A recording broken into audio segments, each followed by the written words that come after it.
your 4-4 Lexington Blue Sox. Before we get started, let's introduce you to today's starting lineups. First, for the visiting Brighton Black Sox. Leading off, the right fielder, number 44, Justine Makasimu. Batting second, the shortstop, number 21, Bobby Higgins. Batting third, the designated hitter, number 12, Jake Hatch. Batting cleanup, the center fielder, number 19, Jake French. Batting fifth and starting at first base, number 18, John Lynch. Batting sixth, the third baseman, number 31, Jared McLeod. Batting seventh, the left fielder, number 14, Teddy Chisel. Batting eighth, the extra hitter, number 13, Will Baker. Batting ninth and catching, number 16, Patrick Kelly. Batting 10th, the second baseman, number 2, Aqib Shah. And starting on the mound for the Black Sox, number 20, Chris Lowe. The Black Sox are led by manager John Griffin.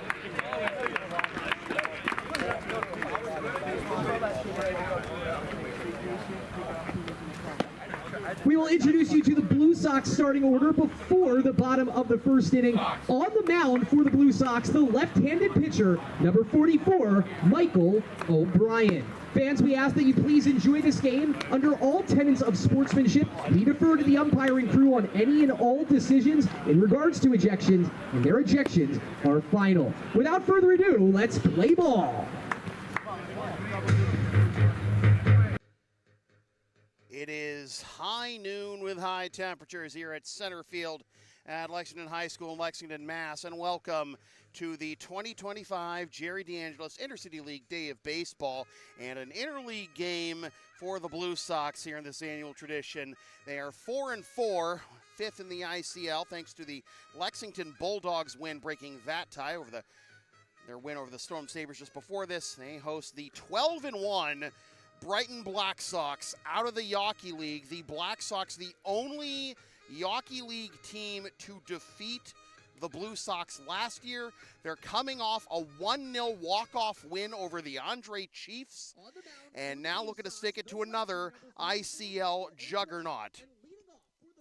Sam Feely here with you, Chris Del Soro on the PA, Katrina Good on moral support, and Justine Maximu is going to lead things off here for the Brighton Black Sox, with Michael O'Brien getting the starting nod on the mound for the Blue Sox. We'll fix the focus of the camera in just a moment, but first pitch at 12:33 is down and away for a ball, and we are underway.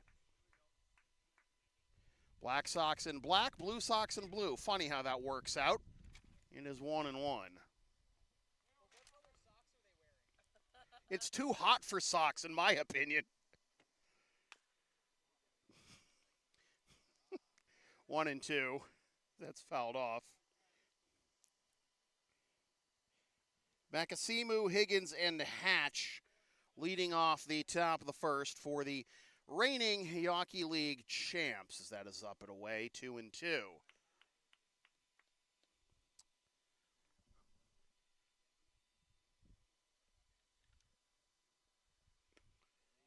And Obi running it full here. 3-2 to begin his afternoon.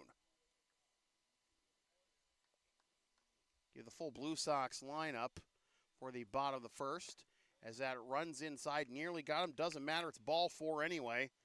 Makasimu on to lead off the ball game for the Brighton Black Sox. Here's Bobby Higgins. He's played in 12 out of the 13 Black Sox games so far this season, and slashing .529, .617, 1,000.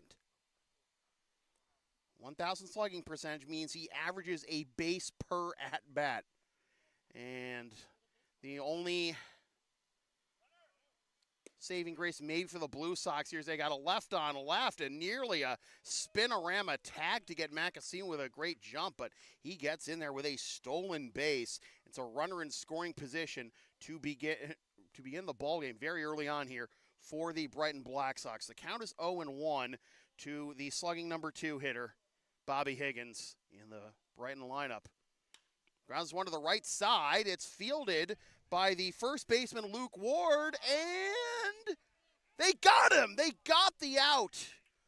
A little bit of a near disaster there with Obi coming over to the first base bag to cover. You have him, falling off towards the third base side as a left-hander. That makes the play that much harder, but it does result in the first out of the ball game, which is important to have. There's a big difference between runner on third, 1 out, runners on the corners, 1 out. A runner on third, 1 out, and runners on the corners, no outs. Got to twist it around. Typical me. Quick conversation between Max Dushney and Michael O'Brien, and even Rick DeAngelis is going to come out and make sure that Obi's still all in one piece. Now, this is a scary sight watching him go over to the first base bag to cover. At what price for the out is the question. Jake Hatch, who has played in all 13 games for the Black Sox, about to settle in, and it looks like he will continue to face Michael O'Brien. So Hatch coming in, slashing .543, .583, .686. 1 homer, 15 ribbies.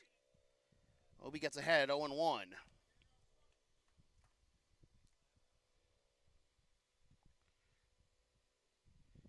Makasimu playing just his 7th game of the season. That's towering fly ball to left, but foul.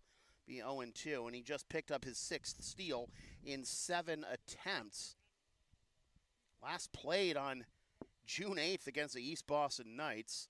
Missed the previous 4 games, but making up for lost time, getting to third here in the early going. Is now 1-2.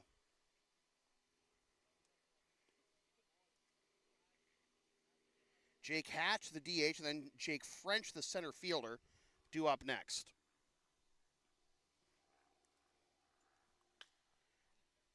Fly ball into left, breeze blowing out. It'll be caught in left field by Will Norris, and it'll be an easy sac fly to bring home the first run of the ball game.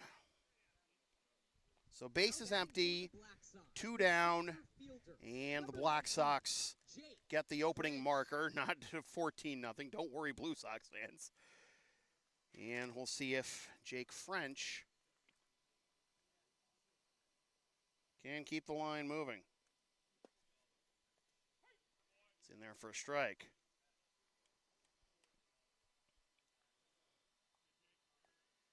French playing his 12th game of the year, slashing .486, .535. Boy, you thought Bobby Higgins' slugging percentage was impressive. Listen to this. French's slugging is .1135. That's just his slug. Like you put up an OPS of .1135 this season, you're probably winning MVP. 1-2. But what this means is that French's OPS is 1670. 3 home runs, 16 ribbies. Not to mention 5 steals in 5 attempts for the Black Sox center fielder. Count remains 1-2 with 2 down. The base is empty. Sac fly by Hatch, bringing on the first run of the ball game. Maximo worked a leadoff walk. 2-2 is the count to French. Lynch behind him. Swing and a miss, strike 3. Well, sometimes pitching is all about damage control, and that could have been much worse of a start for Obi and the Blue Sox, but he does limit the damage to just the 1 run on no hits, in fact. And nobody left. Happening in the books. Black Sox 1, and the Blue Sox coming up.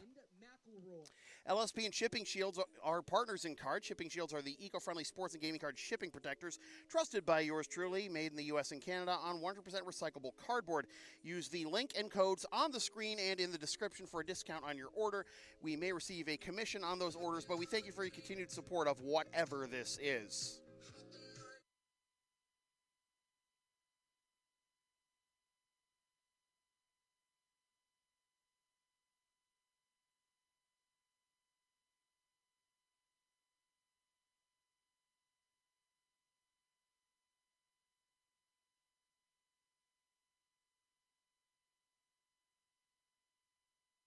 second, the left fielder, number 47, Will Norris. Batting third, the right fielder, number 9, Jake McElroy.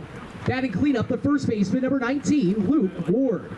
Batting fifth, the extra hitter, number 2, Luis Atiles. Batting sixth, the shortstop, number 8, V. Desai. Batting seventh, the designated hitter, number 31, Brian Acosta. Batting eighth, the third baseman, number 50, Tyler Normandy. Batting ninth, the second baseman, number 5, Chris Cotto.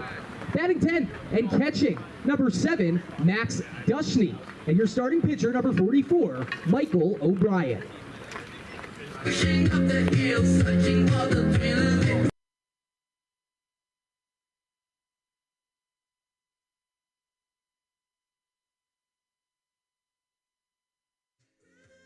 You hopefully heard Chris Del Sordo's introduction of the starting lineup for the Blue Sox with Charlie Camella in center to lead things off against Chris Lowe, the starting pitcher for the Brighton Black Sox. Now, as I mentioned, the Black Sox entering play 12-1, running away with it right now in the Yawkey League, which only has 5 teams this year.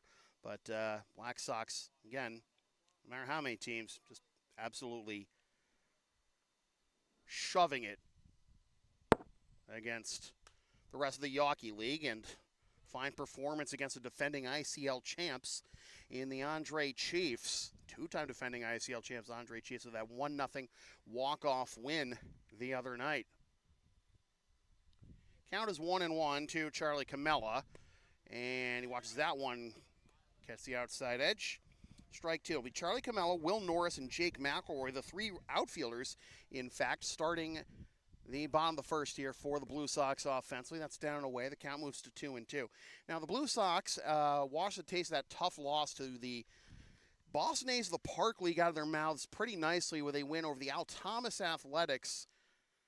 Last time out, 12-1 was the final in that one, a mercy rule victory, but unfortunately, Charlie Camella pleading for mercy there after that strikeout. 1 up, 1 down here in the bottom of the first, and here's Will Norris.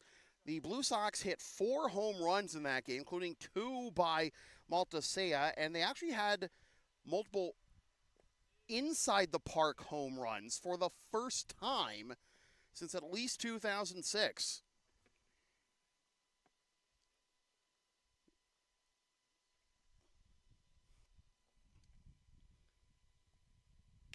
Will be ground to the left side, fielded at short, sidearm throw, not in time, and then it goes out of play. Should be a single and then the error that will allow Norris to get into scoring position. Now batting for the Blue Sox. Of course, we defer to Bruce Hack on the scoring decisions, but one thing, Bruce has taught me a lot of the finer points over the years about, scoring in baseball.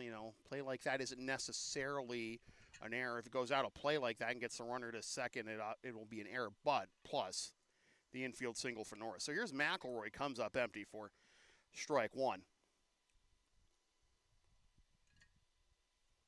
Blue Sox laid that drubbing on Al Thomas Athletics of the Yawkey League.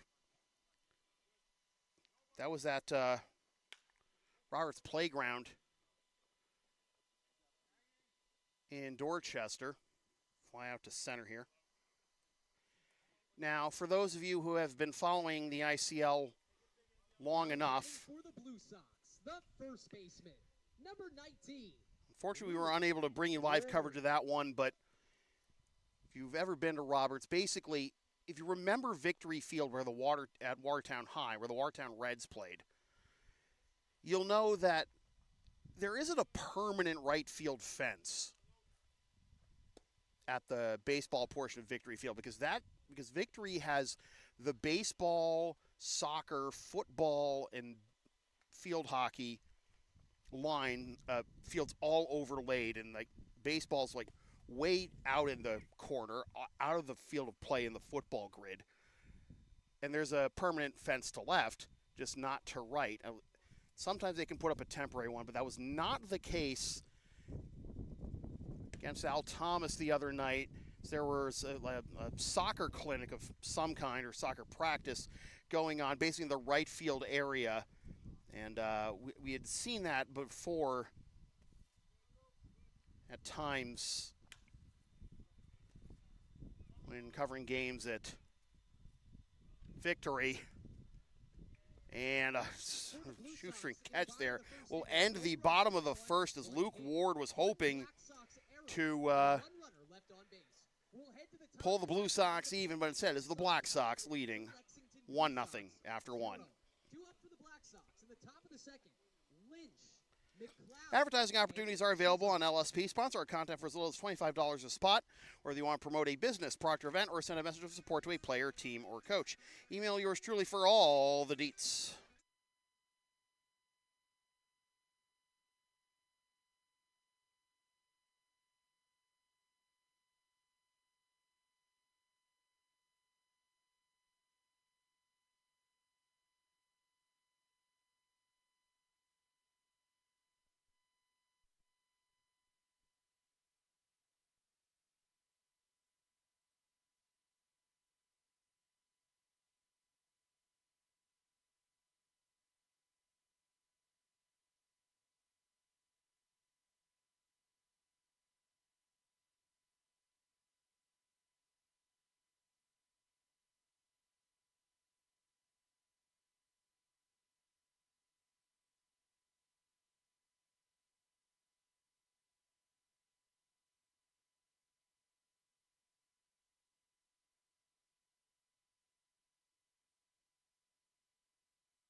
As we go to the top of the second, first pitch swinging, grounded to short. And on one pitch, John Lynch, the first baseman for the Black Sox, is retired routinely. Now batting for the Black Sox, the third baseman, number 31. 1 up, 1 down. Good start to the inning for OB to not allow the leadoff man to get on. Obviously, Makasimu getting on with his speed. It was only a matter of time before he came around. 1-0, and now 2-0.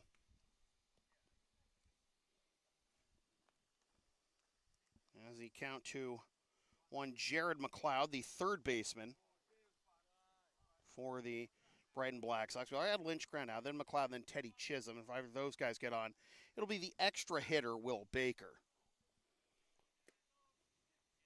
That is a strike, turning a 3-0 into 3-1, and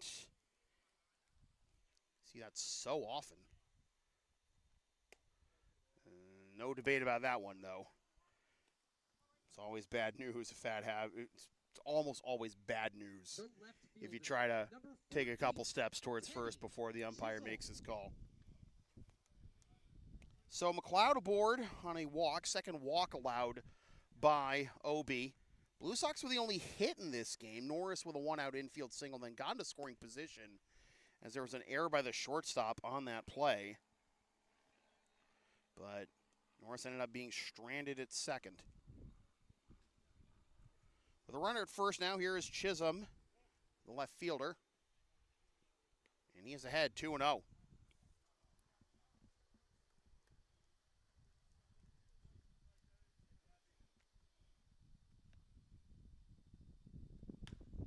Grounds to one to the left side, 5-4.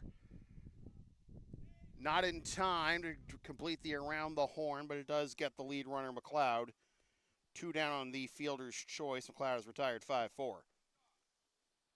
Now batting for the Black Sox, the extra hitter, number 13, Will Baker. Here's Will Baker to try and cash in. 2-out base runner. Upstairs for a ball. So again, 2 walks. No hits yet for the Black Sox. But Jake Hatch with a sac fly. It's on the outer edge for a strike. 1-1. Jake Hatch with a sac fly to bring home Justine Makasimu with the game's first run, the first inning. Swing and a miss. 1 and 2. I do appreciate y'all who have been voting in the Who You Got poll. Not the Blue Sox or the Black Sox, just too hot for Sox. I already said that too. 1 and 2. And a cut and a miss for strike 3. That'll be the second strikeout of the game for Obi. Buck and a half in the books, 1-0. Black Sox. When I say LSP has something for everyone since 2011, I by God mean it. Sports, live events, petsing and walking, tech, help, errands, and a whole lot more. Find our Thumbtack page or Linktree LSP37 or email yours truly so we can proceed to give you what you need.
Number 2, Luis Atiles. Luis Atiles will lead things off. He's the extra hitter for the Blue Sox, and he actually made his season debut for the Blue Sox in that drubbing of Al Thomas. He went 0 for 2 with a walk and an RBI. And he was able to hold up there. And the count will be 1-0. So it'll be Atiles and then V. Desai, the shortstop. And then Brian Acosta, who hit one of the 4 home runs the Blue Sox had against Al Thomas. Due up after Desai. If anyone gets on, the third baseman, Tyler Normandy. 1-1 is the count, and now they'll be downstairs, and it'll be 2-1.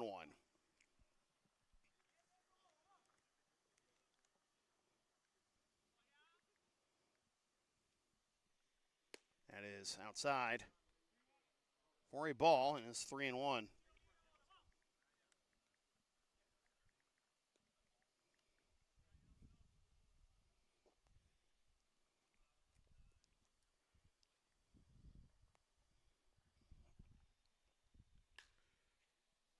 Skies that one the opposite way. Foul. Makasimu running out of room. Oh my goodness, he nearly went through the fence there, but he didn't realize that, I don't know if he realized that gravel path is out of play. And, you know, catch and carry is one thing. That far, I don't think so, my man. Yeah, he had to use the hands and the fence behind Harold Cumfield. 3-2. Strike 3. 1 up, 1 down. Atiles is retired. Leadoff man down on strikes for the second consecutive inning for Chris Lowe, the Brighton Black Sox starter. Here is V. Desai, the shortstop.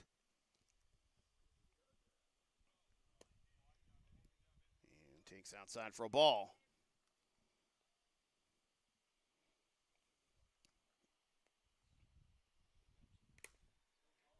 Foul tip. 1-1, and Patrick Kelly might have gotten the worst of that.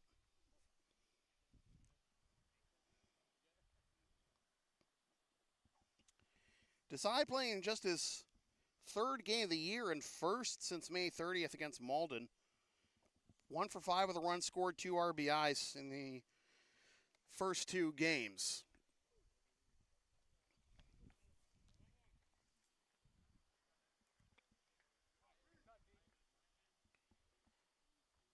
Desai in 2023 with the Blue Sox. 323 average in 12 games, 10 for 31. 2-1 is the count. The Becker College alum. Swing and a miss, 2-2.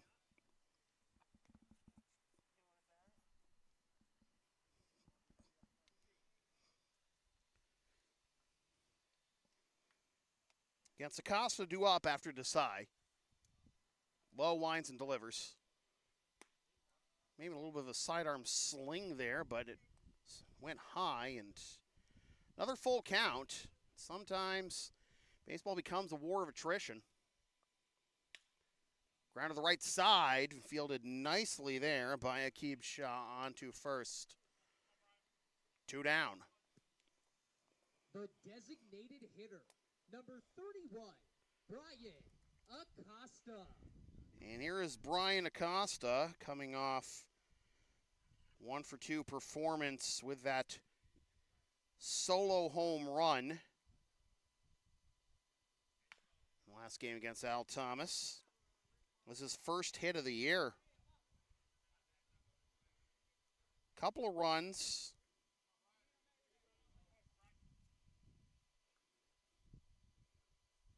First time he got it on base this year. However, he's behind 0-2.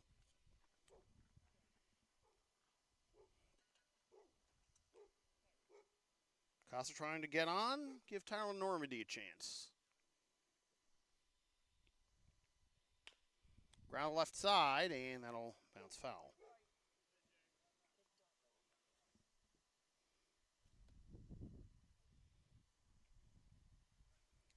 Blue Sox were the only hit in this game. Black Sox, 1 run but no hits, and 2 walks, and a swing and a miss. 1-2-3 go the Blue Sox in the bottom of the second, and the Black Sox continue to lead 1-0 after 2. The Brighton Black Sox 1, the Lexington Blue Sox 0. Due up for the Black Sox in the top The of LSP third. store is open. Get yourself a DVD or digital copy of most past LSP video broadcasts, or one of several different designs of stickers, shirts, or other merch, including some stuff with my dog, Tina the Long Arena, on it, and some words I've probably said on this here YouTube channel over the years. LSP37.creator-spring.com for merch. Email yours truly for game videos.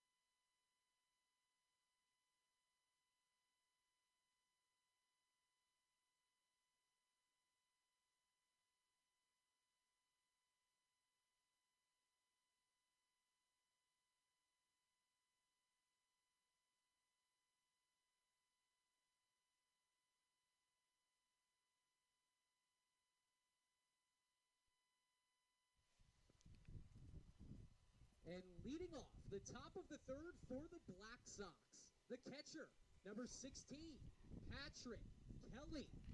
Kelly, Shaw, and Makasimu leading things off here for the Brighton Black Sox in the top of the third, 9, 10, and 1 in the visitors' order. And I'll hit the outside edge for Obi for strike 1. Obi's making his third appearance of the season, first since June 11th. Went 3 innings, allowed 6 hits and 3 earned runs with 2 Ks against Malden. Actually, both of his appearances this year have been against the Malden Mad Dogs.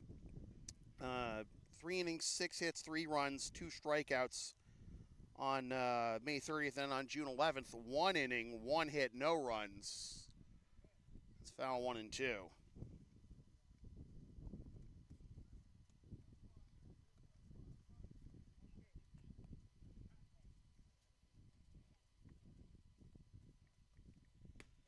It's high for a ball.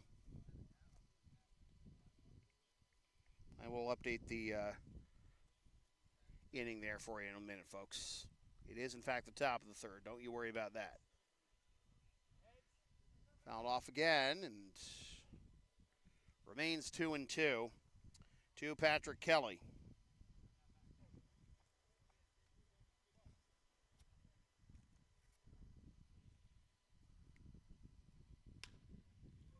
Grounder to the left side. Desai's got it. 1 up, 1 down. Yeah, here you go. Now batting for Brighton, the second baseman, number 2, Akib Shah. Akib Shah will counter the plate. Number 10 here, the second baseman in the Black Sox order. On the outside for a ball.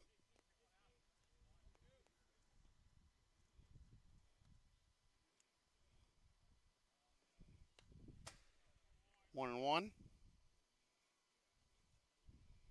Shaw's been with the Black Sox since 2011. A career .217 hitter with 1 home run, 66 RBIs.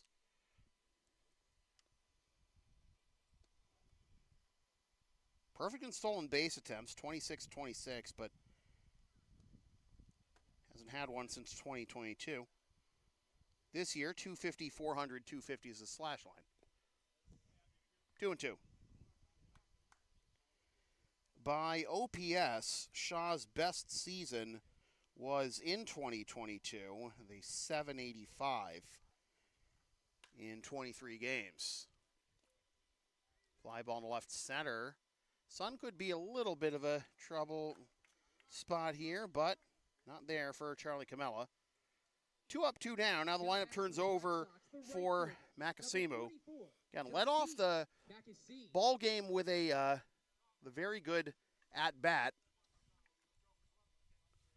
Grinding out a walk against Obi. And stole second, eventually came home on a sac fly. That's the only run of the ball game so far. Fouled off for a strike. On one's the count.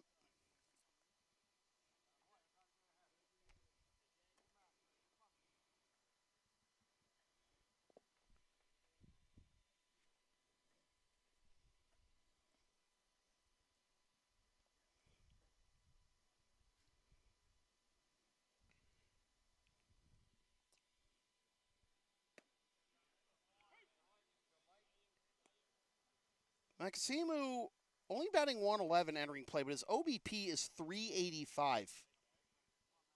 What does he do? He gets on base. 8 walks. Which has led to now 6 steals and 7 attempts. And now 8 runs scored. He's worked another full count here. So now it is a full count. My mistake. The scoreboard 2-2 out there. Then they had that 3, but now there you go. 3-2. Got to go after him here. You want a 1-2-3 inning. Don't want to risk something happening and fall further behind. And Makasimu able to reach and foul that one off. We'll do it again. 3-2. Makasimu's only hit of the year came against the Brighton Braves on June 5th. And he did it again.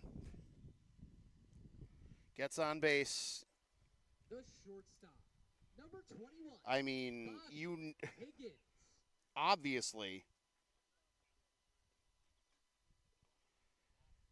your leadoff man's got to be a tough out. Makasimu now with 10 walks on the season to 5 strikeouts and just the 1 hit. 8 runs. Picked up his 6th steal of the year, and you have to figure he's hoping for another one with Higgins in the batter's box. They may have him in a pickle here.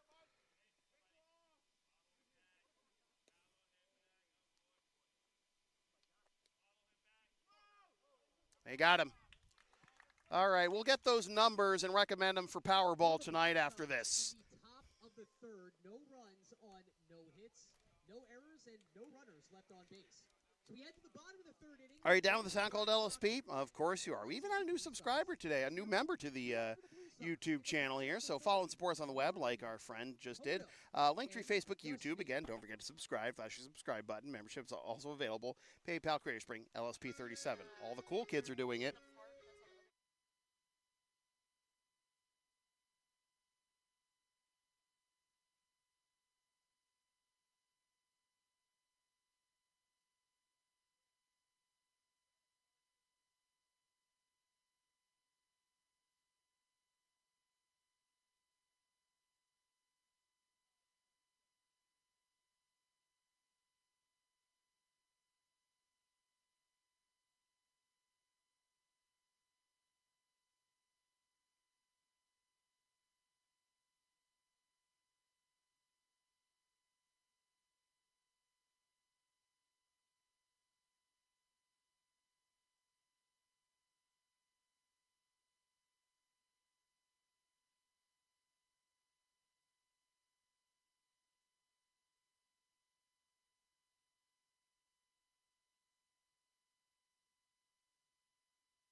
Bottom of the third coming at you, and here's Tyler Normandy, third baseman, followed by Chris Cotto and Max Dushny.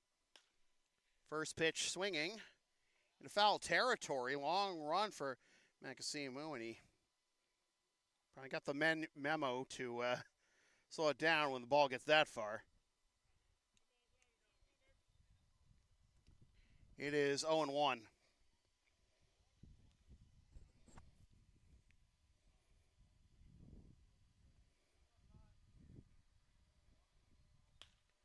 Ground to the right side. Shaw's got it. One up, one down. Now batting for the Blue Sox, the second baseman, number 5, Chris Cotto.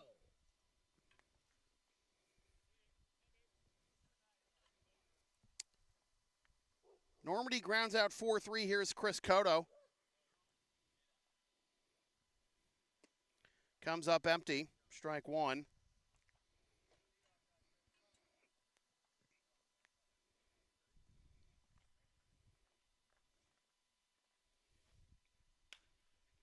Another grounder to Shaw. Boy, it's just finding him every single time, huh? 2 up, 2 down.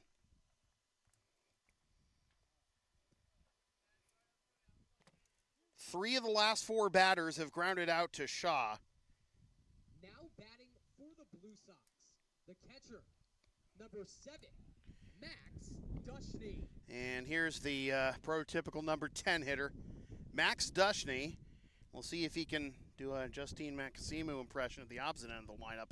Try and grind out an at-bat, and oh, that is a strike, 0-1. Try to grind out an at-bat and maybe make Chris Lowe work for it a bit.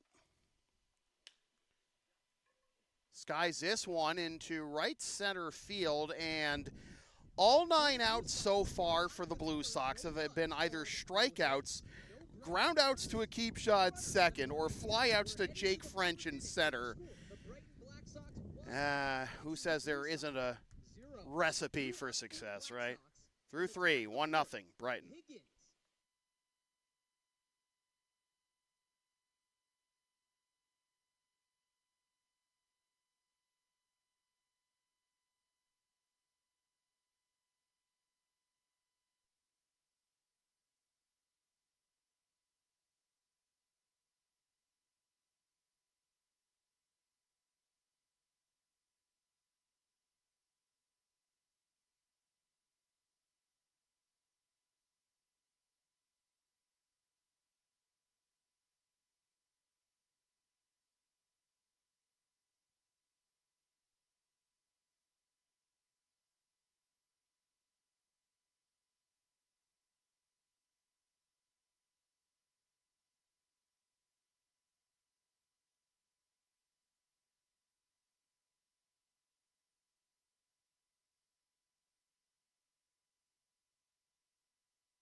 Higgins, Hatch, and French due up here in the top of the 4th of a fast-moving ball game here. 1-0.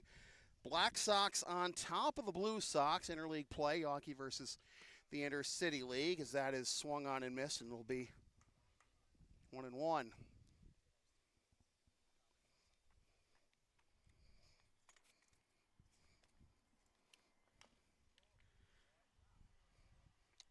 One and two.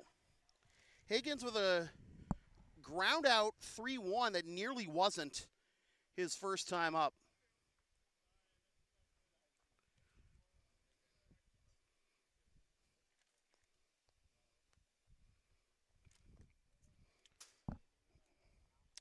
On 5-hole Dushing, go the backstop 2-2.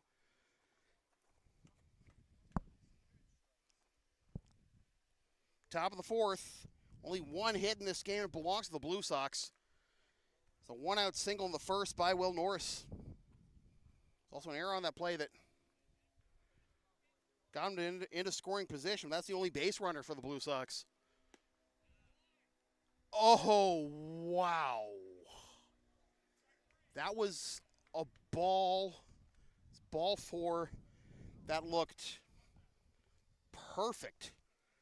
He was just nodding, and he stepped. Oh, my. Wow. All right.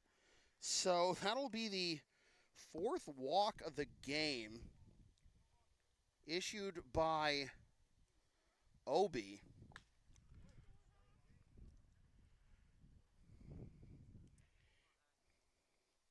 As Jake Hatch, the DH, who drove home the only run of this ball game so far, fouls that one off for strike 1.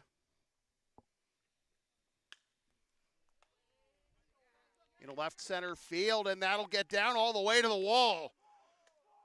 This is going to be a brutal one for the Blue Sox. They can't get the runner here. One hop, and it's out of the tag. The throw was there, but the tag was out of his reach for Dushney, and the close ball 4 call does come back to bite the Blue Sox on the RBI double by Jake Hatch. Number 19. Triple, yeah, double.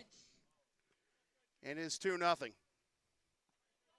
That is a brutal turn of events for the Blue Sox. That pitch from here, most of us, I would say, looked like strike 3 called. That is the difference between 1 out and maybe a runner at second. Instead, it's now 2-0. Runner in scoring position. The Black Sox looking to extend the lead. That is fouled off. It is 1-1. So that's just driven in. Both runs in this ball game, picking up a double there, and that's actually the first hit of the ball game for the Black Sox too. 2 runs on 1 hit.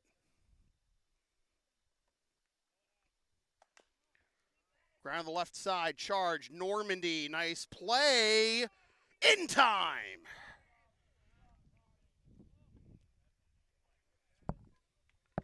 A huge play there for Normandy.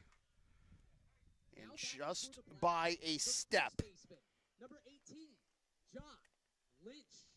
To get Jake French. Now John Lynch with another runner 90 feet away. The infield comes in. He ran out to short his first time. That misses inside for ball 1. It's the same umpires who worked game 1 the day of baseball. It'll be chopped up the middle and through for a base hit.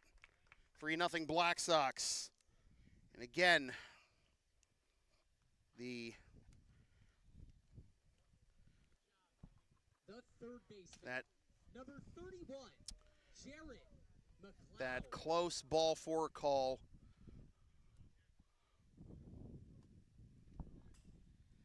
The butterfly effect continues to unfold here. A runner at first after the RBI single. Ground to the left side, and that's through for a base hit.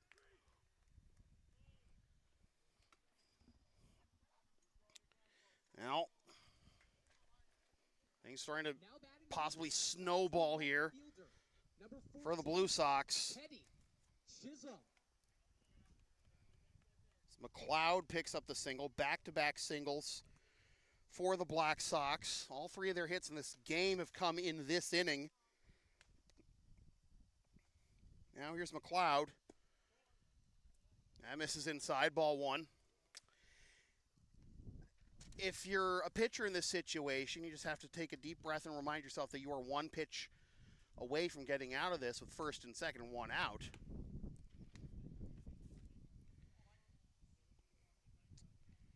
Obviously, a tough break on that ball 4 call for Higgins. He You got to be able to put that out of your mind somehow, even if the Black Sox are able to cash in somehow, as they have so far. It's a fly out to right. The throw back to the infield is good enough to freeze Lynch at second. Jake McElroy showing off the cannon there. Extra hitter, number 13, Will Baker.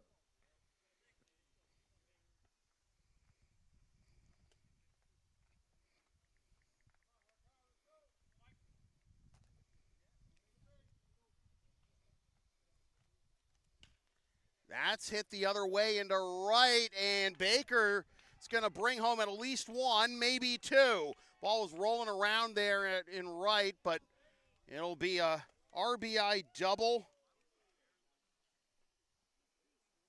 Lynch scores, McLeod to third, and Rick DeAngelo is going to come out to have a word with his lefty starter.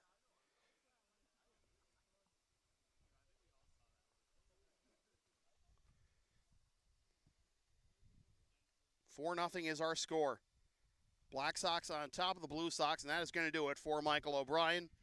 We have a pitching change come to you from LHS.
Mark Herlihy takes over on the mound with second and third and two down, and maybe the outcome of this game potentially hanging in the balance.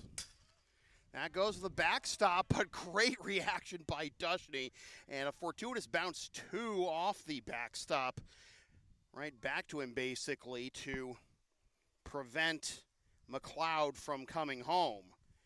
It is 1-0 to Patrick Kelly.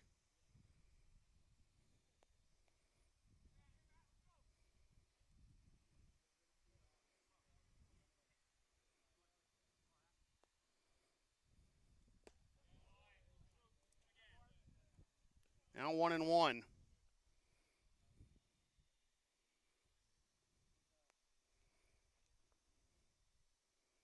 Got McLeod at third and Baker at second. Kelly with 1-1. That hit him.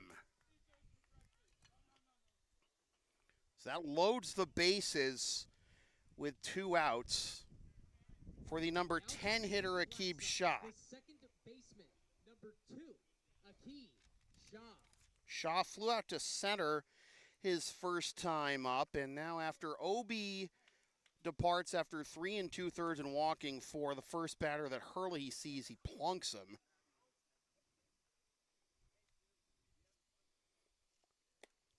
So if you're wondering how it's 4-0 with the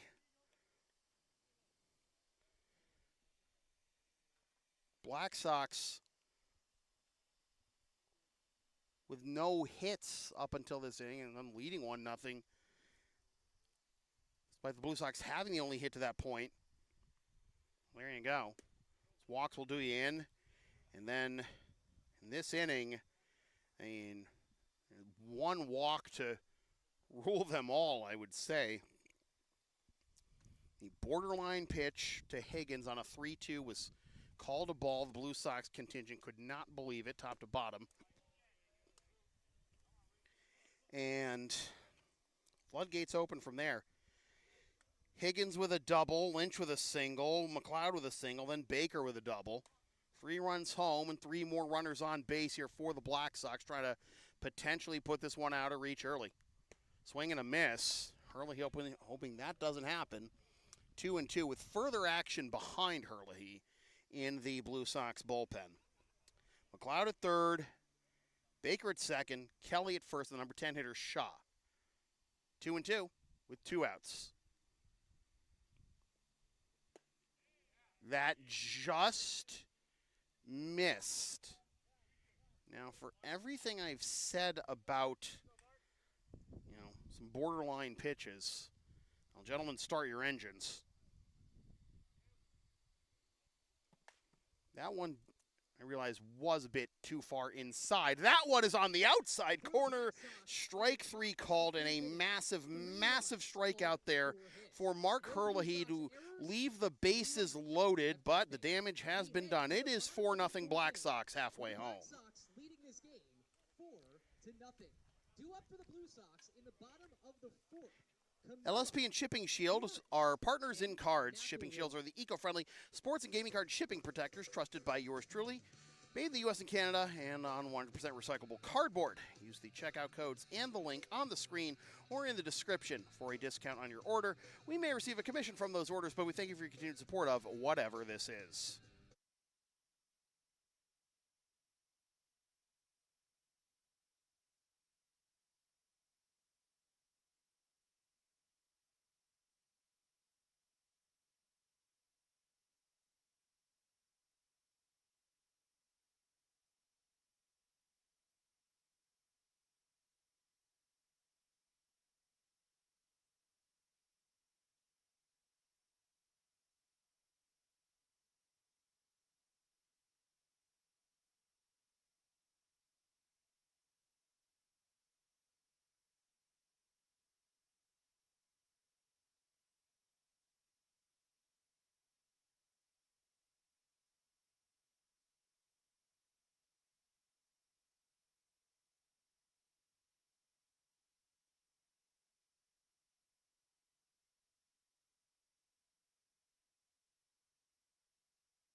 Fourth for the Blue Sox, the center fielder, number 18, Charlie Camella.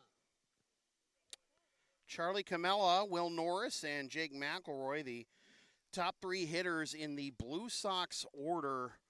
Hoping to get something started here in the bottom of the 4th. We're halfway home, and the Brighton Black Sox, who have been eating the rest of the Yawkey League alive, looking to make it back-to-back wins against the 2 ICL finalists from last year. The Chiefs last time 1-0, and now up 4-0 on the Blue Sox. Ground to the right side, and that 5 holes the first baseman, Lynch. Finally, a break goes the Blue Sox way, and we'll see if that could potentially open the floodgates for them as Camella reaches. Strikeout swinging his first time up. Now he's aboard, and here is Norris, who, before this thing, had the only Blue Sox hit of the game. Stranded at second, however, after he got to second on an error by the short side. And that one gets underneath Shaw into right center. And now it's misplayed in the outfield coming back in, and that's going to bring home a run.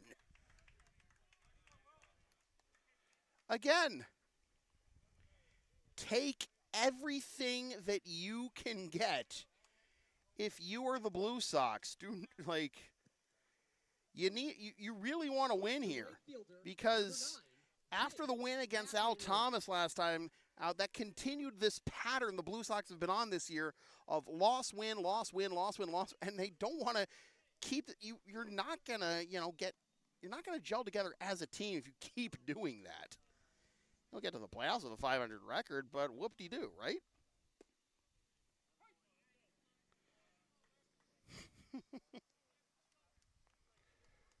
Wow. Well, Norris now at third after all that, but now McElroy is behind 0-2.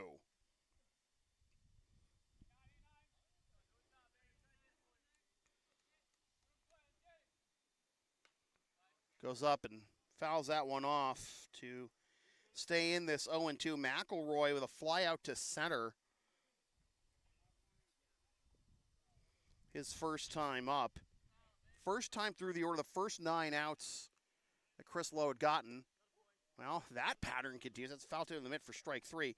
It's all been groundouts to second, flyouts to center, or in this case, strikeouts, and that is Lowe's 4th K.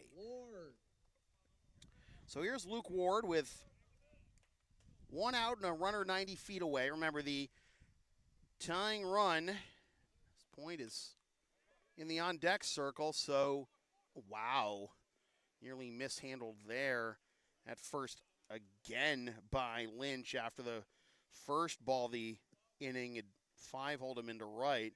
A good recovery, and more importantly for the Black Sox, it freezes Norris at third. So Ward grounds out, and now here's Atiles, struck out looking his first time up.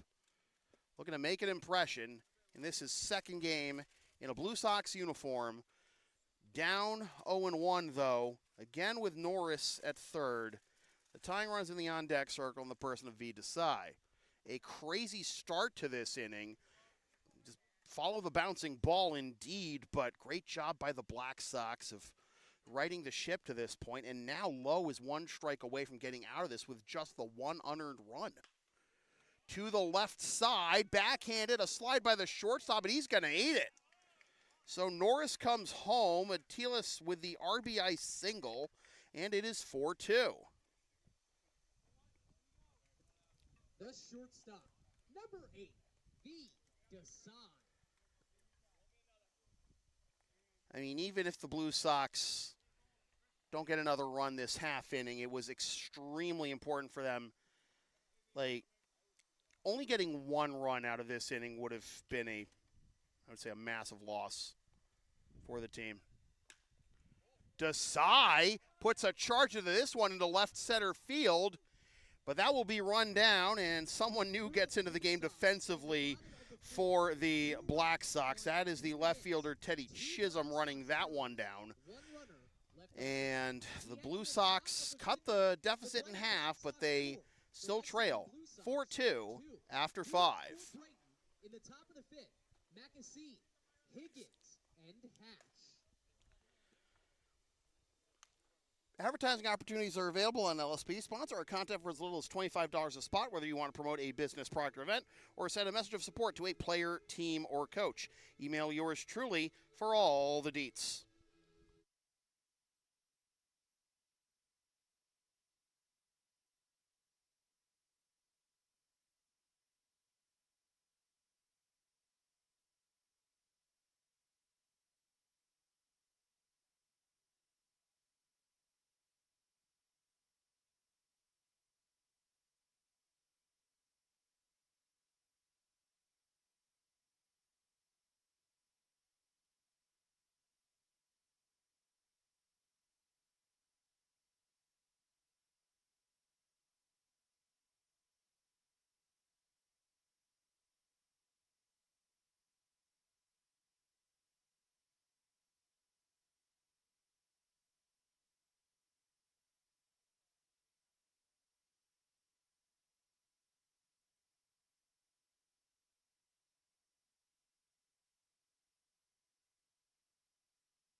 We go to the top of the fifth, and it's the top three hitters. The right fielder, number 44, Justine Macasine. Justine Macasine will lead things off, to be followed by Bobby Higgins and Jake Hatch. And Macasine has been a thorn in, well, was a thorn in Michael O'Brien's side in his 2 plate appearances against him. He swings at the first pitch and bloops a single into right center. That's only the second hit of the year for Macasine, but he's been on base all 3 times today.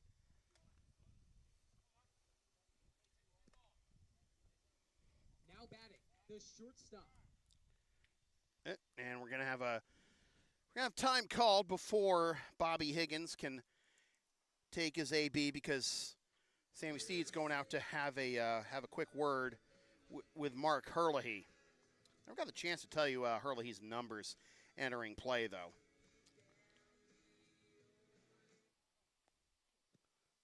Now batting, the shortstop, number 21. Now Bobby Higgins is batting. So for Herlihy, this is actually his first action of the season. Last year in 4 games was 1-0 in 4 2/3 innings with a 4.50 ERA. It's in there for a strike and is 0-1. So Macasine with a hit. He's got that in 2 walks, a stolen base, and a run scored today. At the top of the lineup, and now Higgins behind 0-1. And remember, the Black Sox, I mean, despite the Intercity League dominating interleague play last year, Black Sox, they're running away with the Yawkey League to this point for a reason. Told you about the walk-off they had against the Chiefs. They were the only Yawkey League team to beat the Blue Sox last year. They won handily over all the other 5 teams at the time in the Yawkey League. So actually only one Park League team, too, that had beaten the Blue Sox. And that was TJO Sports. That was last year. But the Boston A's coming in and taking one from the Blue Sox to start this round of interleague play for the home team, and pulled even with a win over Al Thomas the other day. Mercy Rule win at a field with no right field wall. It's bleeding into basically a soccer practice. Shades of Victory Field in Watertown. Not quite the same thing as people just aimlessly wandering or biking onto the warning track over at Maplewood.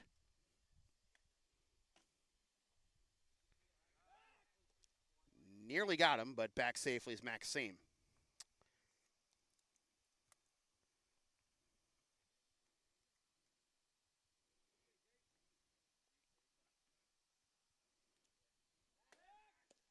Another pickoff attempt, back safely.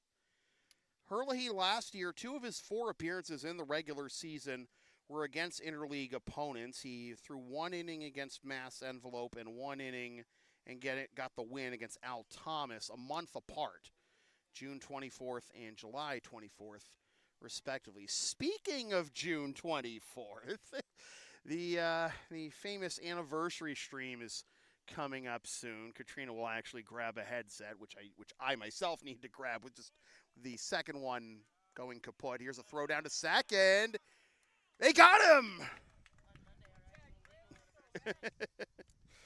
Makasimu gunned down. Dushny gets another one.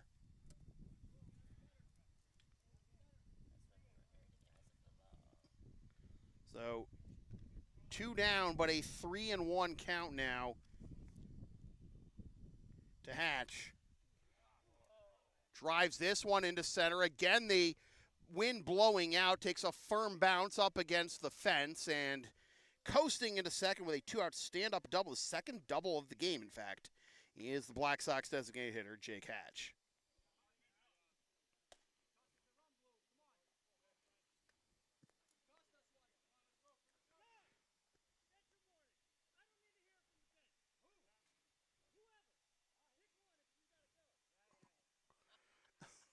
I have no idea what the Black Sox dugout would be chirping the umpire for, though, on a play like that. I don't know if it had anything to do with like the play where Maxime got thrown out, but at any rate, here's French trying to capitalize with a runner in scoring position and 2 down. So, as I was saying, anniversary stream coming up. I gotta get a new headset for Katrina since my other one went kaput. But June 24th is the anniversary of our ceremony. June 23rd is the anniversary as far as the Commonwealth of Massachusetts is concerned. Couple of hops to short for Desai in time. Right? Yep, and the side is retired. So nothing comes of the 2-out double, and it remains 4-2 Black Sox after 4.5. One runner left on base. We'll head to the bottom of the 5th inning. The score remains Brighton 4, Lexington 2. When I say LSP is something for everyone since 2011, I by God mean it. Sports, live events, petting, walking, tech help, errands, and a whole lot more. Find our thumbtack page or link tree LSP37 so we can, or email yours truly so we can proceed to give you what you need.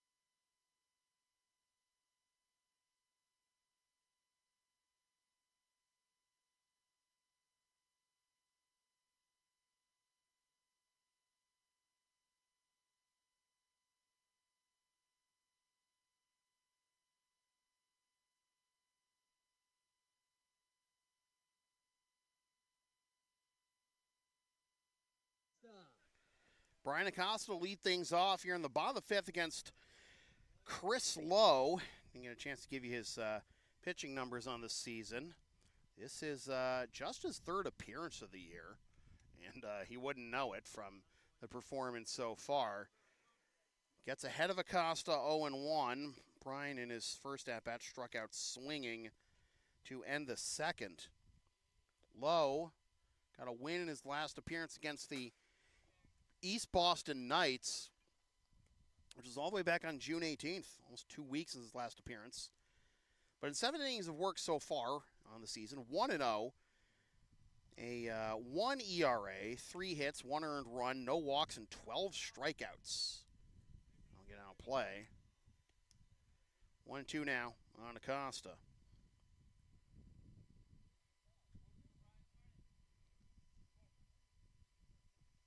Lowe's 2nd season with the Black Sox. Last year, only pitched 1 game and took a loss in 5 innings. Complete the strikeout at first base, and Acosta's 0 for 2. The 3rd baseman, number 50, Tyler Normandy. Normandy and then Cotto. Either of them could get on Max Dushney. Normandy grounded out to 2nd his first time up. He's been got a little more variety into the outs that Lowe has recorded to this point. The first time through the order, it was all strikeouts, groundouts to 2nd or flyouts to center.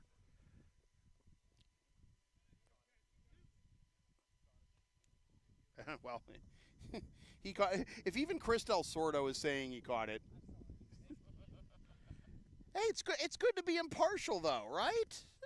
Now batting for the Blue Sox, the 2nd baseman. I mean, technically, that's what we're supposed to be back here. A line out to short, 2 down. Line drive in the box score, just not the way you want it. So, in the outside corner for ball 1 to Cotto. Ground out to 2nd his first time up. It's in there for strike 1-1. Not like, we're talking about impartiality. It's up and away for ball 2-1. Sam Finn's umpire origin story always comes back to mind in that regard. He can tell better than I can, obviously. Or even you can actually hear it from him himself. If you go back to one of the games in the 2022 Park League Championship Series in our archives, basically, former Blue Sox catcher Jeff Vigers took a strike call that he wasn't happy with, went back to Finn and said, "That was a strike, right?" And Sammy said, "No, that was a ball." And that was the point, basically, where Sammy realized, you know what, I'm too impartial to be a player anymore. Well, at least it helps that his dad's also an umpire at this level, but it doesn't help. The Blue Sox have gone 1-2-3 once again. They're down their final 6 offensive outs, and it is still 4-2 Brighton. The LSP store is open. Get yourself a DVD or digital copy of most past LSP video broadcasts, or one of several different designs of stickers, shirts, or other merch, including some stuff with my dog, Tina the Long Arena, on it, and some words I've probably said on this here YouTube channel over the years. LSP37.creative.spring.com for merch. Email yours truly for game videos.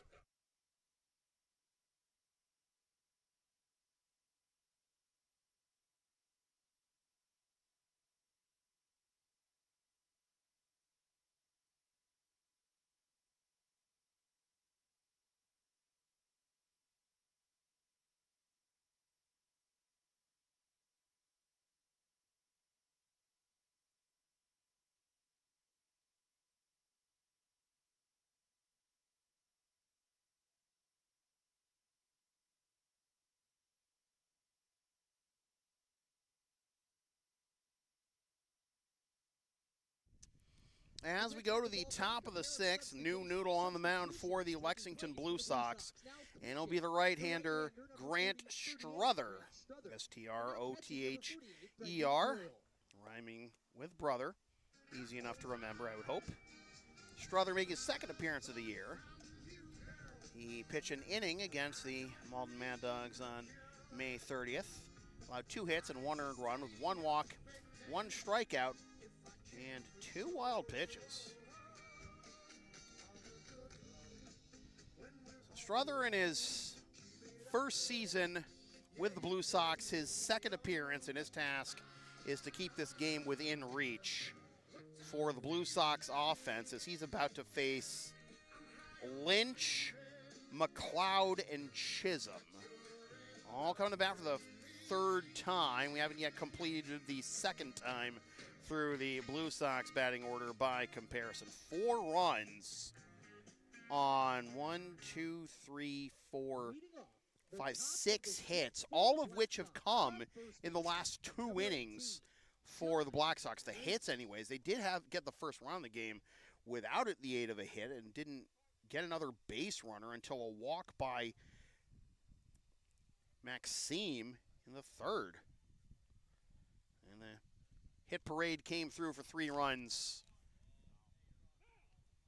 in the top of the 4th, and that's held up so far. The Blue Sox able to get 2 in the bottom half that 4th inning, but haven't been able to cash in since. And down 2 with just 2 more turns at bat available to them. Lynch behind 0-1. Whew.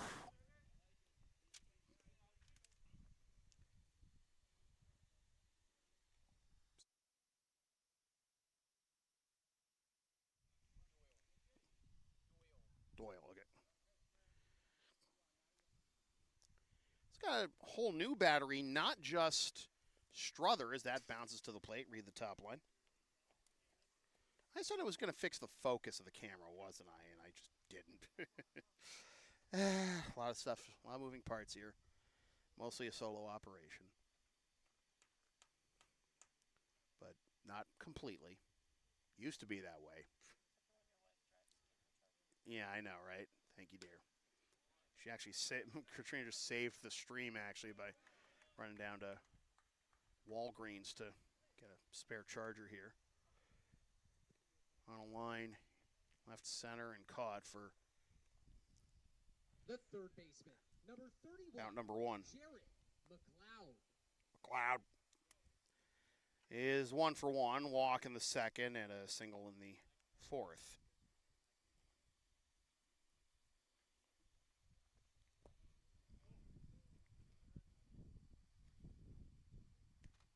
chance to mention that the new backstop for the Blue Sox now is Brendan Doyle, being his season debut. Regular season debut.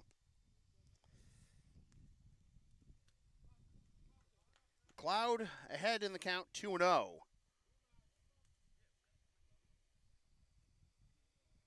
Chisholm to follow. And one gets on Baker. Ground left side. Desai's got it.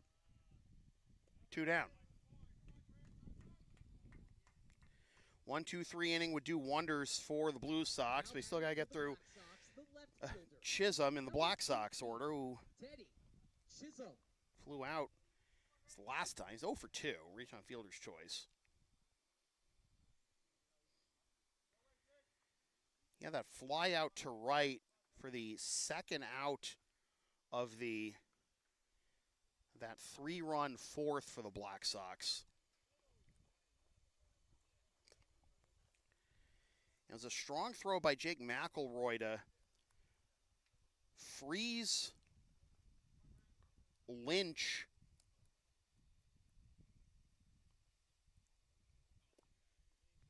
at second.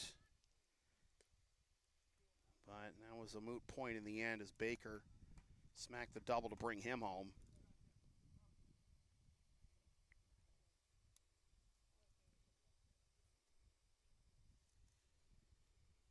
That was the fourth run of the ball game for the Black Sox, which still holding up as the advantage right now. Now Teddy Chisholm picks up a base hit.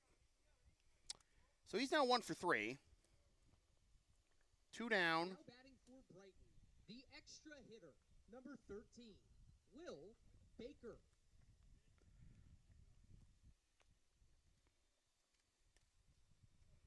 And here's Will Baker. That double last time that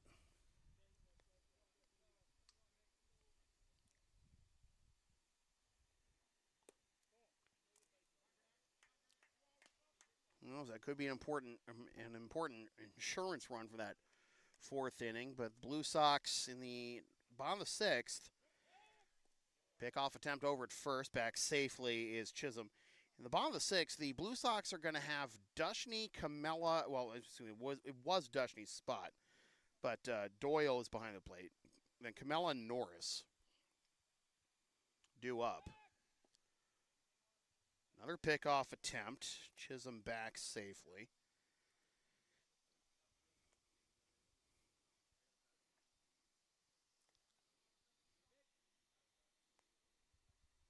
For those playing the home game, Chisholm has not attempted a stolen base this year. Swing and a miss. 1-1 is the count.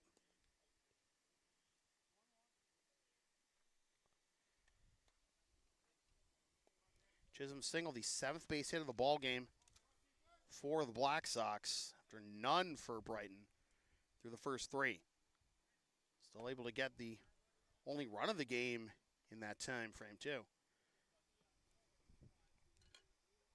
Blue Sox had the only hit in this game after 3 innings. The Black Sox had the only run.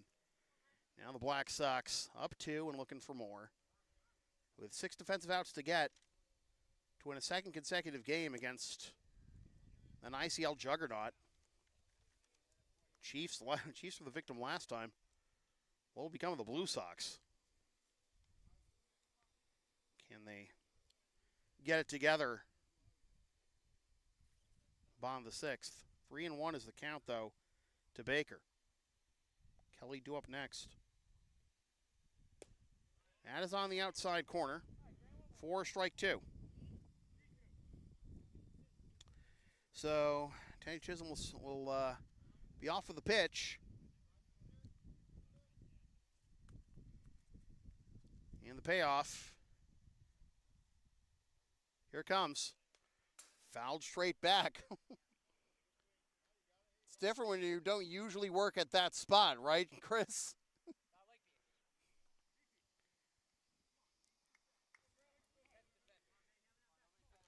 I mean, who wouldn't like being over there further away from me, right? Okay, you're lying. Pop foul. Right side now to play. It was nice knowing you, mate. No, it wasn't.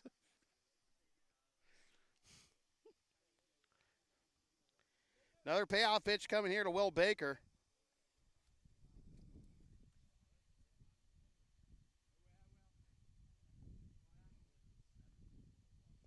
And that is ball 4.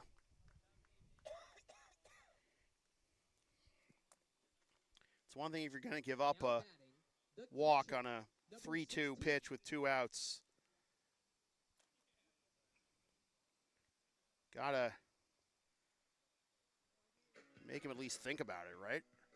Unfortunately, it was not even close, and Baker keeps the line moving. He's aboard for the second time. So after the first 2 batters retired, a single by Chisholm and a walk by Baker, make it first and second with 2 down for Patrick Kelly, who is 0 for 1, ground out to short his first time, was hit by a pitch last time.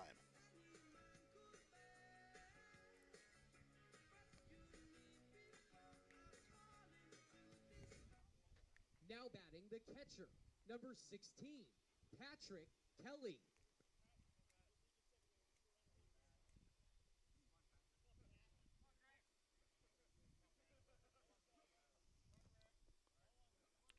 So Grant Struther hoping to get out of Dodge here. Deficit still just at 2 runs. Pickoff attempt at second. Oh, he's safe.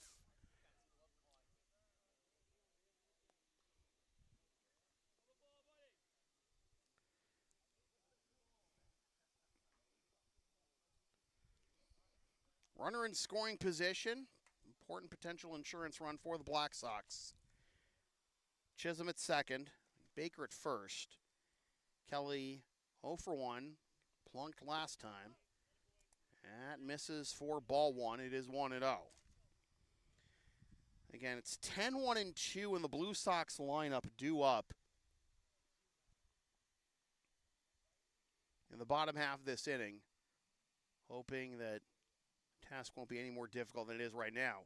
That bounces to the plate. Doyle fires to third. They get him off the bag. He did.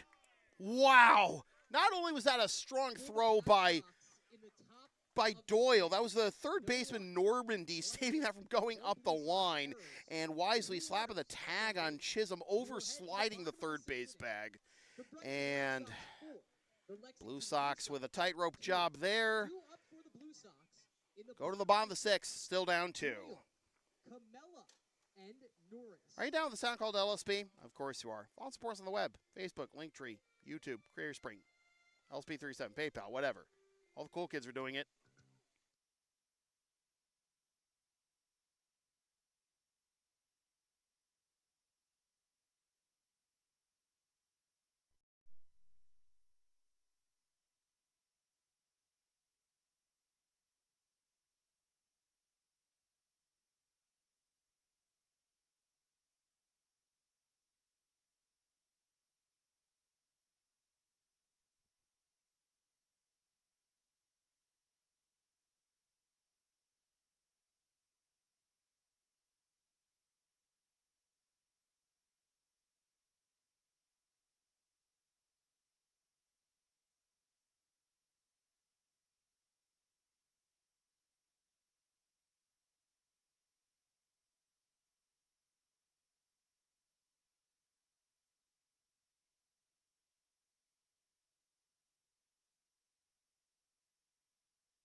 Doyle, Camella, and Norris due up here in the bottom of the 6th for the Blue Sox.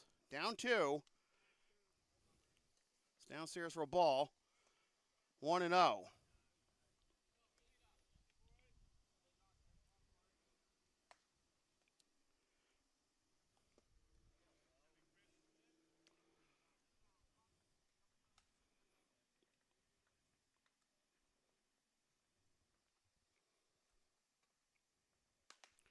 Liner the other way, foul.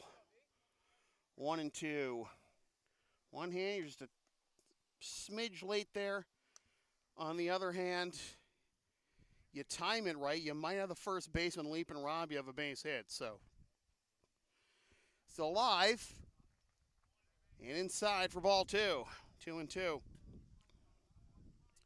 So Doyle getting his first plate appearance of the ball game.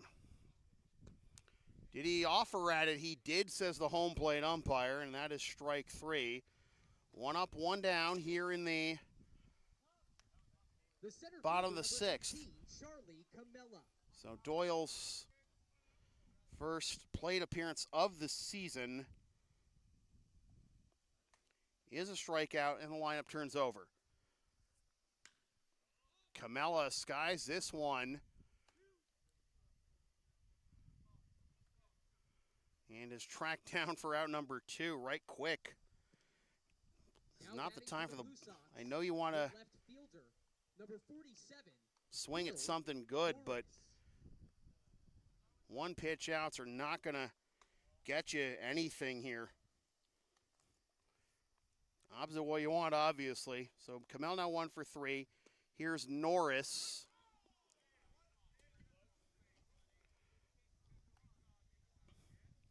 Blue Sox dugout intrigued by the strike call there.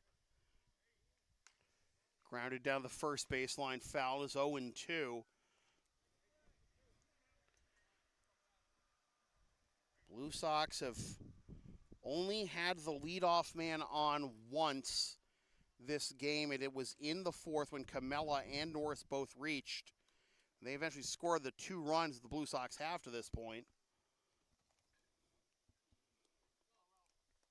Obviously, getting the leadoff man on in an inning changes the entire complexion, forces the pitcher into the stretch sooner, and a little bit of a plie there by the left fielder to haul that one in. Chisholm makes it a 1-2-3 inning for Chris Lowe and the Brighton Black Sox. We go to the 7th, 4-2. Blue Sox trailing. Brighton 4, Lexington 2. Due up for the Black Sox in the top of the 7th. LSP and Shipping Shield are partners in cards. Shipping Shields are the eco-friendly sports and gaming card shipping protectors trusted by yours truly, made in the U.S. and Canada on 100% recyclable cardboard. Use the codes in the link on the screen and in the description for a discount on your order. We may receive a commission from those orders, but we thank you for your continued support of whatever this is.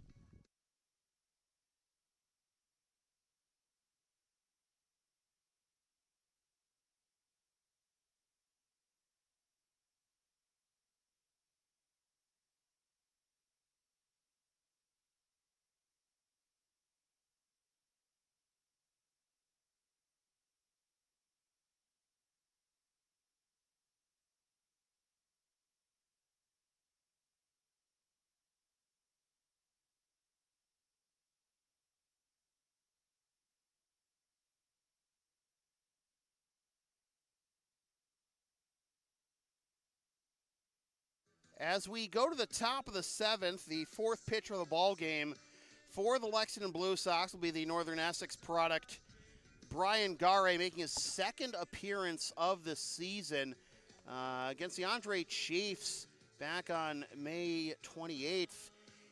He went 2/3 of an inning and allowed 3 hits, 5 runs, 1 walk, and struck out 1. That was the game the Blue Sox led 8-0 going into the 7th, but Gare allowed 5 and got pulled before Blue Sox got the last out of that 7th inning to preserve the victory and hoping to keep things within reach. Here in the top of the 7th against the Brighton Black Sox, who are running away with the Yawkey League, as I mentioned. If you don't believe me, there's the standings. The Al Thomas Athletics, whom the Blue Sox mercied last time out, are the only other team at 500 entering play today, and only 2 games above 500 at that, compared to the 12-1 and possibly, in the span of a few more minutes, 13-1 Brighton Black Sox leading the way. The Blue Sox entered play today, tied with the Bulldogs for fourth. The Bulldogs defeated the Stoneham Sabres, and now they hold sole possession of fourth place in the ICL, 5-4, and the Blue Sox hoping to catch back up and get to 10 points. Or will they be below 500? Will this pattern of loss, win continue? Obviously not something that is sustainable if you want success in baseball. Brian Garay on for his second appearance of the season. He's the fourth pitcher of the game, and they're going to try and bunt. Garay's got it and fires a seed to first for out number one.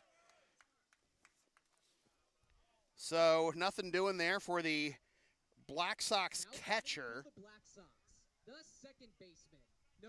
Patrick Kelly. He grounds out 1-3. He's now 0 for 2, and here's Akib Shah, the veteran second baseman. He's 0 for 2.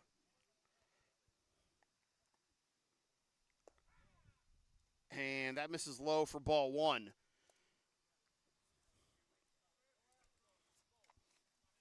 Shaw's 0 for 2. Flew out to center and struck out looking. That's down in ball 2, 2-0.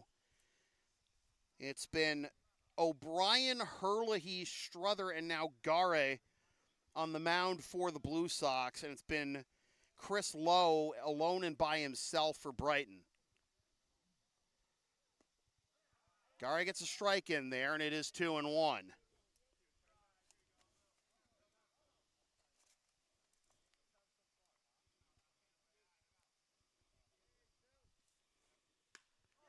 To the left side and through for a base hit. Akib Shah, on the bottom of the order,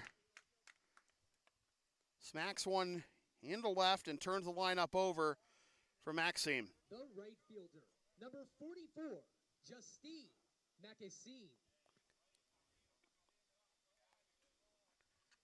Maxime has been on base all 3 times today. Couple of walks and a single. Stolen base and scored the first run of the ball game. But he was picked off for the final out of the 4th. And was caught stealing in the 5th.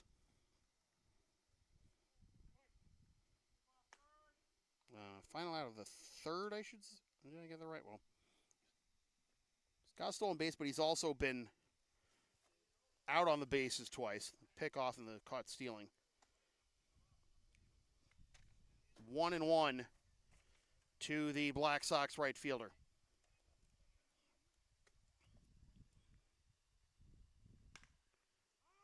Fly ball into center field. Backing up and squeezing it is Camella for out number 2. Now batting for the Black Sox, the shortstop, number 21, Bobby Higgins. And it'll be up to Bobby Higgins to try and keep the line moving.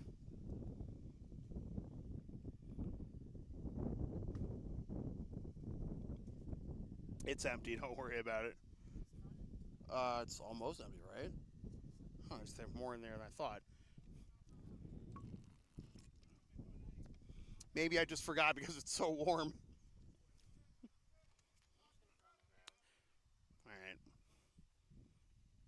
Swing and a miss. Brutal off-speed pitch there from Garay, and it's 0-1. In the bottom of the 7th, the Blue Sox are going to have 2, 3, and 4 due up. Norris, McElroy, and Ward.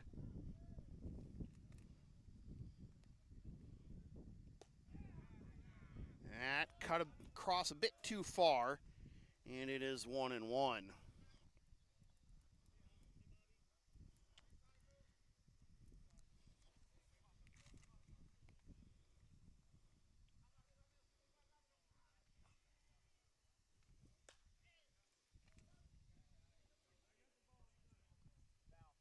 That lands foul despite the best efforts of Norris. It is 1-2. Glad we've gotten through this game relatively quickly without, too much issues with Never mind us, the computer, having heat exhaustion. But I'm not going to be taking any chances. We're going to have a quick sign-off, regardless of what happens, just so I can ensure that nothing melts more than our Greyhound Tina already has in this weather. She didn't literally, don't worry. Please don't sick the ASPCA on me. Ground to the right side, and with 2 outs, you can go to first there. Not have to think too hard and get the final out of the top of the 7th. Now, can the Blue Sox pull even or maybe walk off with a win, or are the Black Sox going to keep on rolling? Stay tuned for the thrilling conclusion. Advertising opportunities are available on LSP. Sponsor our content for as little as $25 a spot, whether you want to promote a business, product, or event, or send a message of support to a player, team, or coach. Email yours truly for all the deets.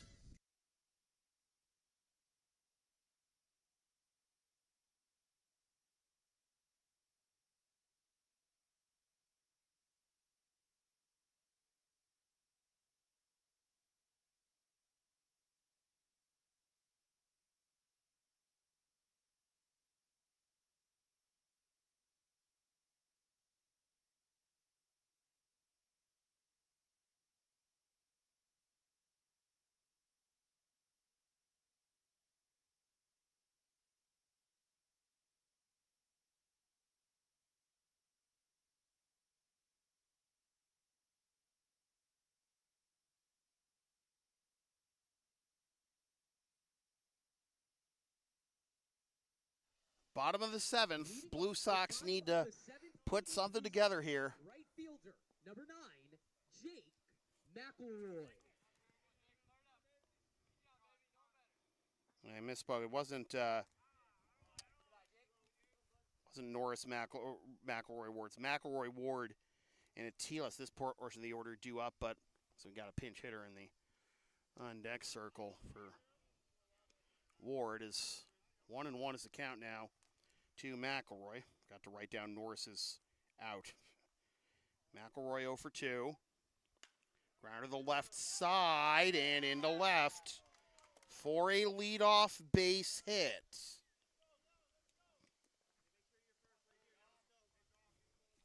Here's Dom Gabardi. In the ballpark, we have a pinch hitter. Pinch hitting in the 4-hole, number 22, Dom Gabardi. So Gabardi will hit for Ward, who finishes his day 0 for 2. Fly out to center and a ground out. And Gabardi hoping to, takes a strike. I mean, obviously you're not going to win the game with one swing of the bat, and to tie it is also a tall task. Not like we're playing at Roberts like we were the other night, and that is also on the outside edge, 0-2. A couple of tough calls there for Gabardi. Rounds this one up the middle and through for a base hit. Great piece of 2-strike hitting. That is Dom's first hit of the year. It is now 1st and 2nd with nobody out there. Has been action, though, in the Black Sox bullpen.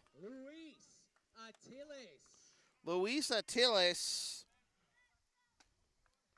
who had his first Blue Sox hit his last time up, fouls this one off for strike 1.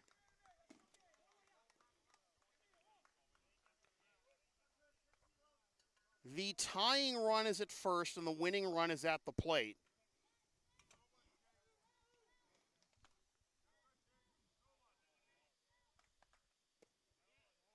Oh. 1-1. Now, if you're a right-handed batter, if you're a pitcher and you're facing a right-handed batter, it looks like you're not really going to get the inside calls on this strike zone, as that's fouled off. 1-2. Much more favorable zone away to right-handed batters.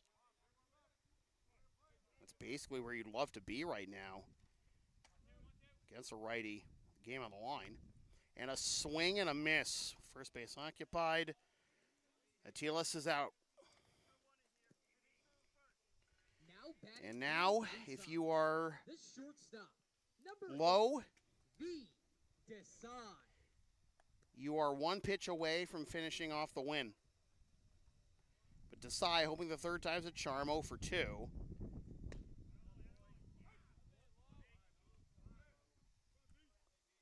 0-1. The shortstop is actually swung over pretty close to the second base bag, so if Desai can go the other way, it's almost a certain base hit. But not there. 0-2. Higgins pinching the bag there.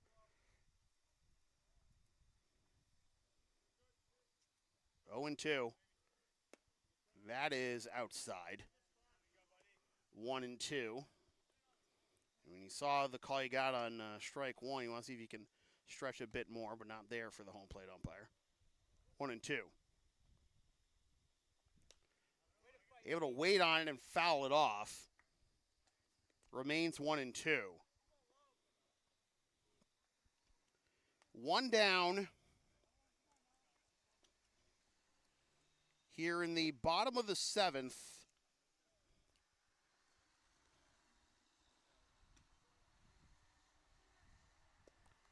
That cut too far across and in on Desai. 2-2.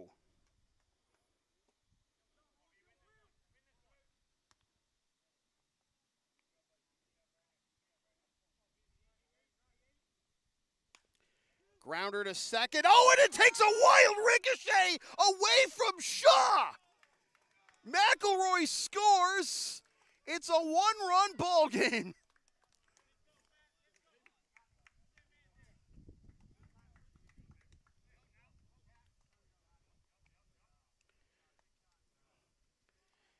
That was not a bad hop. That was a bloodbath.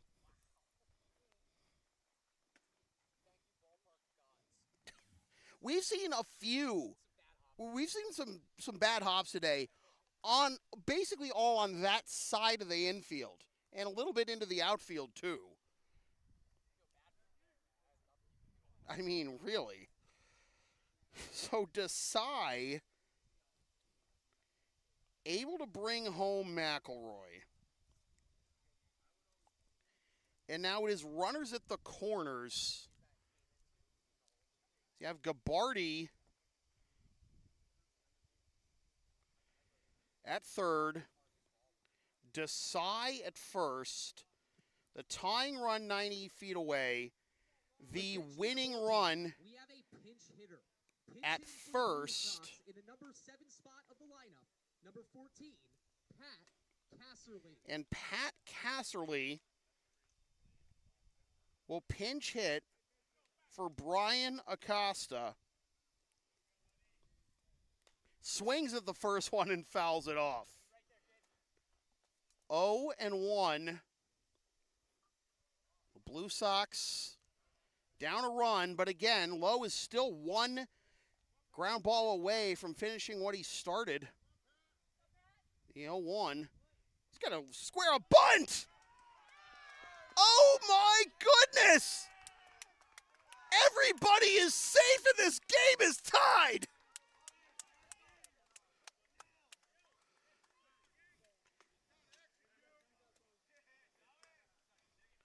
Well, that is going to do it for Lowe. Here comes John Griffin. New noodle in tow. For the Brighton Black Sox, this game is tied out of nowhere.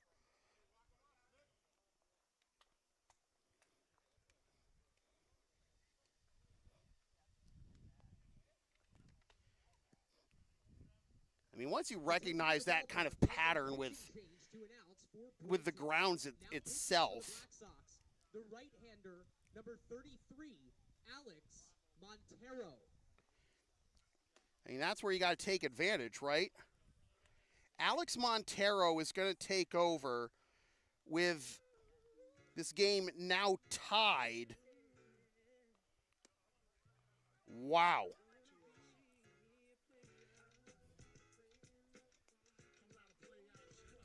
So Montero takes over.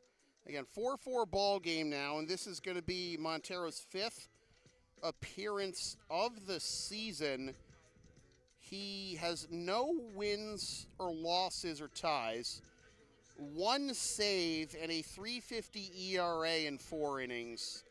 The only runs he's allowed were to the East Boston Knights back on May 27th. He allowed 2 runs, 1 hit, and walked 2.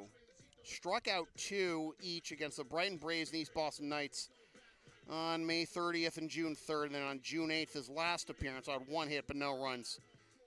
No walks, no Ks, but 1 hit batter. So he's got first and second to deal with 1 out. The winning run in scoring position. Attention at the ballpark, we have a pinch hitter. Now batting in the 8th hole of the lineup for the Blue Sox, number 6, Jack Kamen. So Jack Kamen is going to bat for Tyler Normandy. That play, though, on the bunt, the call, I didn't think the play was nearly as close as the umpire's call made it seem. Wow! 0-1.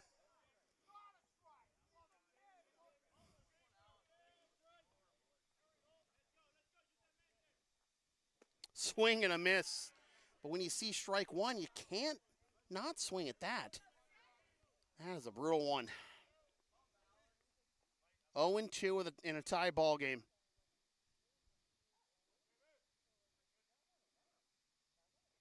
Swing and a miss. Good morning, good afternoon, and good night. Jack Kamen. 2 down. Now batting for the Blue Sox, the second And baseman, Chris Cotto will number bat. 5, Chris Cotto.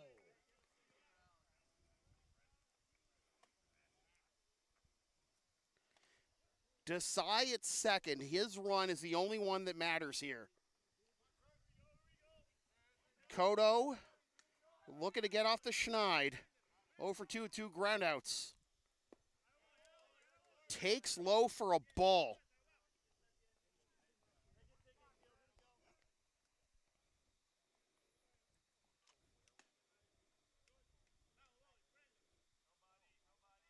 Montero with a look at second.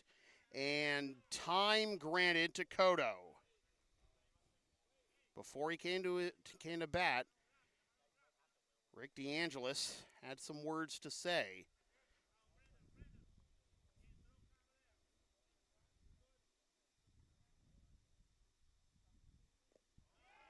He went around, says the home plate umpire. So that'll be strike number 1.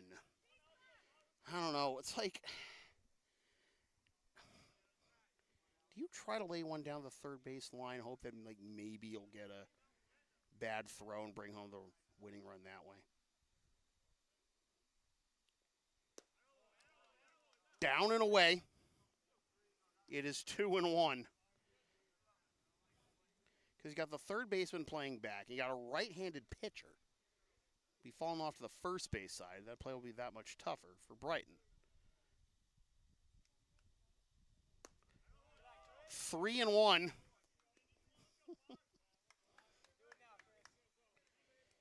Brenton Doyle due up next. Desai at second, Casserly at first. Swing and a miss. Probably the best pitch you're going to see in this AB. So, gentlemen, start your engines. Desai will be running from second, Casserly from first. Payoff. Up and in for ball 4.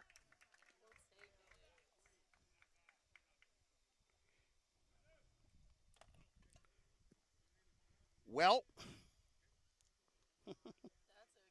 Now batting for the Blue Sox, the catcher, number 48, Brendan. There is Doyle. nowhere to put Brendan Doyle. And Rick DeAngelis just came up to him and said, reminded him, you don't need to, don't worry about hitting a home run. Just get the runner home any way you can. And that goes to the backstop. Here comes the runner from third. The throw is in time to get him, and we go to extras. For the Blue Sox, in the bottom of the seventh. Oh, my goodness. On 3 hits, no errors, 3 runners left on base. The Blue Sox pull even, With the game tied, but the winning run thrown out at home on the wild pitch. We are back to where we started, but we keep going. 4-4 after 7. Are you not entertained? Boy, the Blue Sox did get lucky, didn't they? Oof. And, you know, you don't want to rue these opportunities if you are the Blue Sox, obviously.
Well, we go to the 8th. The Blue Sox playing extras, I believe the first time this year. And the Brighton Black Sox, who were... Dom Gabarty stays in the game playing first base. Jake McElroy moving to third. Dom Gabarty in right field. Leading off the top of the 8th for the Black Sox, the designated hitter, number 12, Jake Hatch. All right.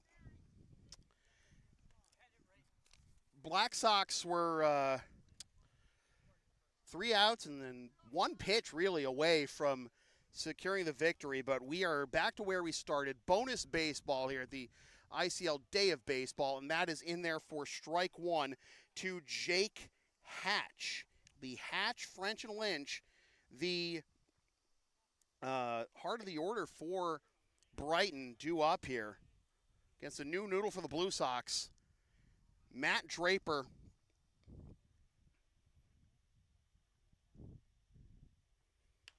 And a little looper down the right field line, but that's going to land foul. And reprieve there for the Blue Sox. It is 1-2. As in no man's land down the line, and Hatch is just a tad bit too late there.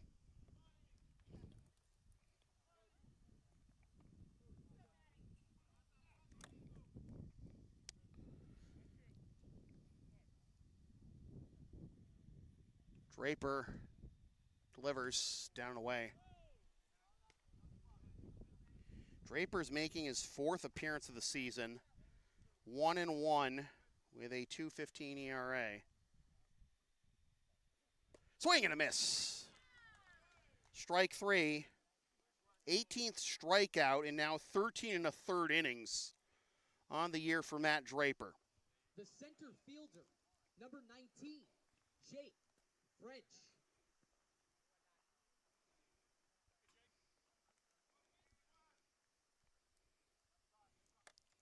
Here's Jake French. 1-0. Blue Sox dugout has become a little more vocal with their discontent with the strike zone as this game has progressed. That one is in there, though, 1-1.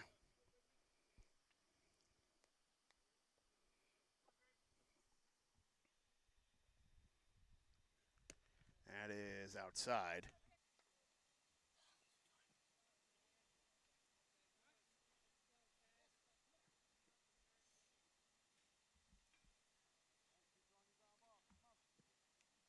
The left fielder, number 14, Teddy Chisholm.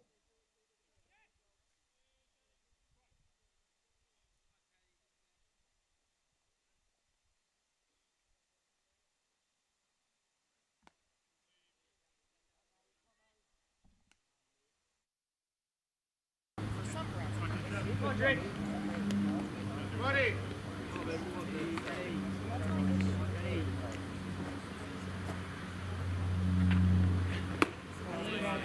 All right.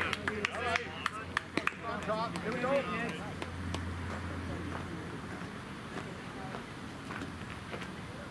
Come on, Teddy. I'll be right there having a punt.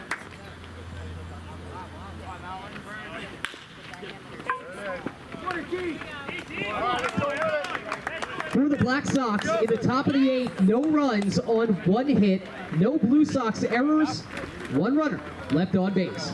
We are headed to the bottom of the 8th inning, tied at 4 apiece. Due up for the Blue Sox in the bottom of the 8th, Camella, Norris, and McElroy.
The catcher, number 48, Brendan Doyle. Appreciate your patience, folks. I had to mute the commentary for a bit and give you the sounds of the game while I had to attend to some streaming issues on our end. But if you're a Blue Sox fan, you didn't miss much.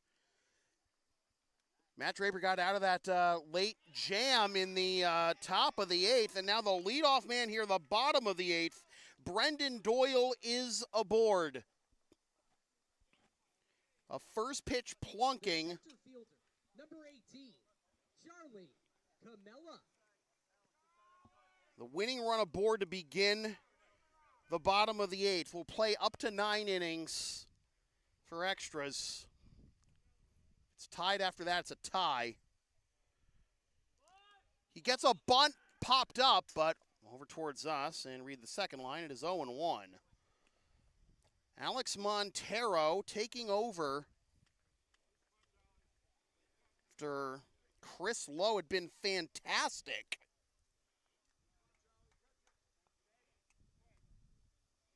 For what, 6 1/3, 6 2/3? Nearly finished what he started, but tying run scored, but the winning run on a potential winning run on a wild pitch was thrown out. A great recovery back to the pitcher by the catcher, Kelly. Back to Montero.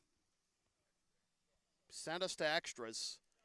2 bunt attempts have gone foul here, so no more messing around for Charlie Camella. He's got to swing the bat here. Norris due up after him. And that goes to the backstop, and really, Brendan Doyle could walk into scoring position. as the winning run. Remember, one run to win, a runner on base. Don't need to be a superhero. Just get into the gap, drive home a winner. Pat missed outside, 2-2. Blue Sox dugout had been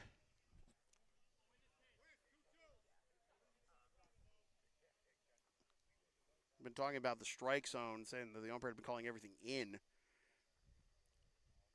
And that's when you got to swing, and that's when you get something like that. I was maybe a bit too far up and in with that sweep back into the left-handed batter, Camella. But regardless, it is a strikeout, and it is out number 1. Here in the bottom of the 8th, the winning run in scoring position for Will Norris. That's a strike. It's 0-1. One of the less controversial calls, I'd say, in this game. Norris, 2 for 3 so far.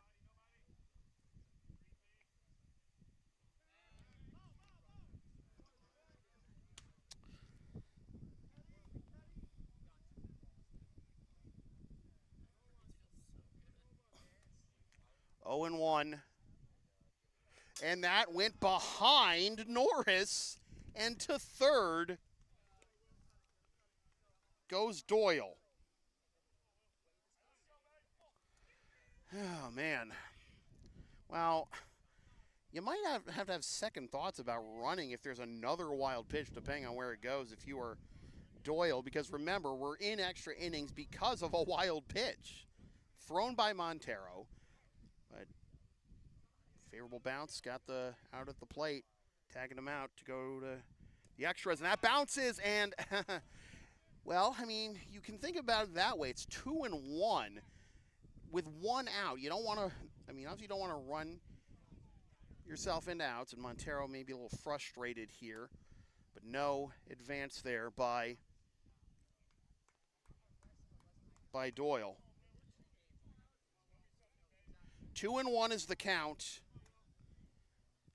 I think Doyle's just going to wait for Rick DeAngelis to say go, go, go, go, go in that case.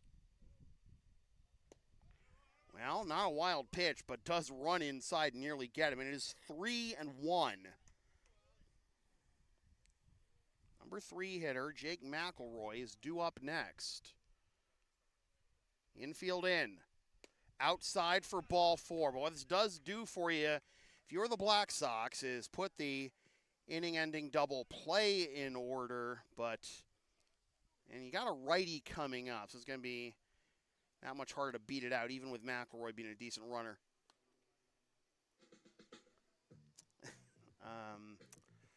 You know, if he hits one on the ground somewhere, I mean, you might have the infield come in anyways, and then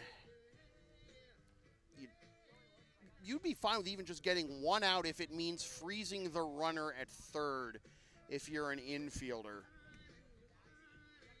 You just can't be caught in between too much if you are a base runner or an infielder.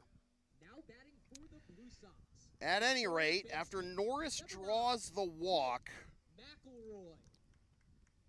it is 1st and 3rd for McElroy, who got the party started last inning. And that misses inside for ball 1. That is a, I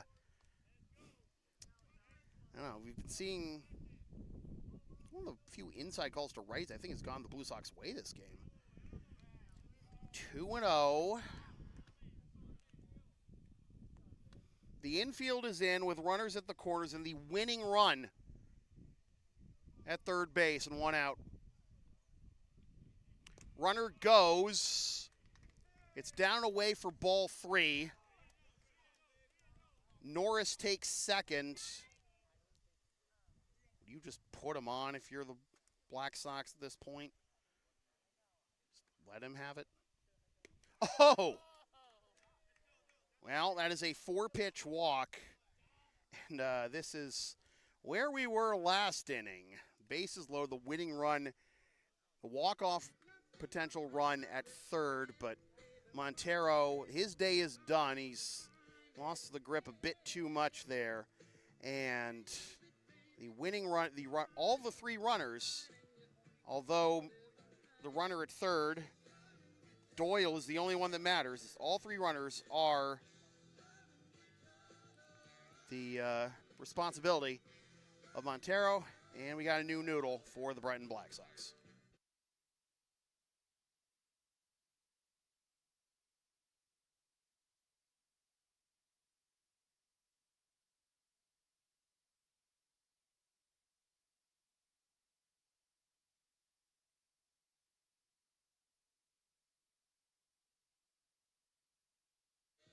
And the new pitcher for the Black Sox will be Sam Ravella, right-hander, who has only appeared in one game this season. It was against the Brighton Braves back on June 5th. He went one inning and did not allow a hit or a run or a walk, and didn't even strike out a batter.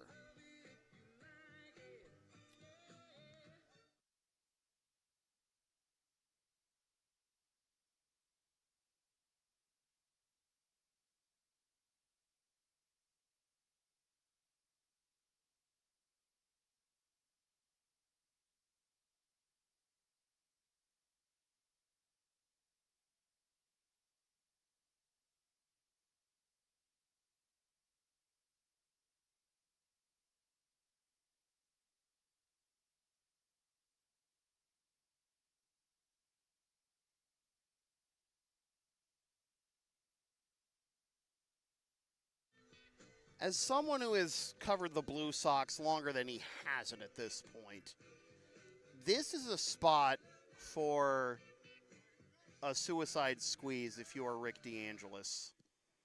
I remember Ross Curley walking off a playoff game with one of those. I remember Josue Feliciano walking off a championship with one of those. Lower stakes in this individual game, but huge morale value potentially for a Blue Sox victory, as that is on the outside edge for a strike. 0-1 to Dom Gabardi. His first AB of the game, he reached on a single, then came around to score the tying run. That was last inning, and a little bit of chin music there. It is 1-1, and the infield is in here, so you have to figure a ground ball is going home. To the left side, underneath the third baseman, and this ball game is over. Today's final score. The Blue Sox with a walk-off win in extras. Dom Gabardi with a smash to the third base side, and he was in position, but just hit too hard and just too bad a hop there for Jared McLeod over there at the hot corner. And, you know, those wicked bounces on the infield have been a recurring theme in this game, but the Blue Sox make it back-to-back wins for the first time this year, and they pull even in the standings with the Lexington Bulldogs, their roommates, for fourth in the ICL at 5-4. Dom Gabardi, 2 for 2 on the game. Both of his hits factoring into this comeback. Singleton scoring the tying run last inning, and then driving home the winning run here. Matt Draper with the win. Alex Montero takes the L. And with that said, this has been a presentation of LSP, something for everyone for over a decade. Copyright 2025. Unauthorized redistribution of any portion of this broadcast without the express written permission is strictly prohibited. I said this is going to be a quick sign-off. I lied. Reminder, you can support LSP by buying shipping shields at the link and using the codes on the screen or in the description. Advertise on future content. Hire us to work your next live event or whatever else we can do for you on a given day, or buy some of this fabulous merchandise or game videos. And of course, Linktree, Facebook, YouTube, this here channel. Don't forget to subscribe. PayPal Creator Spring, LSP 37 membership is also available. Once again, the final score from Lexington High School, Lexington, Mass. is the Lexington Blue Sox 5 and the Brighton Black Sox 4. We'll see you next time for the famous anniversary stream with the wife on color For Chris Del Sordo and all my very rowdy friends here at LHS, my name is Sam Feely, reminding you forever and always, freelance isn't free. Thanks for tuning in. Fresh for 2025, suckers. Love you, Katrina.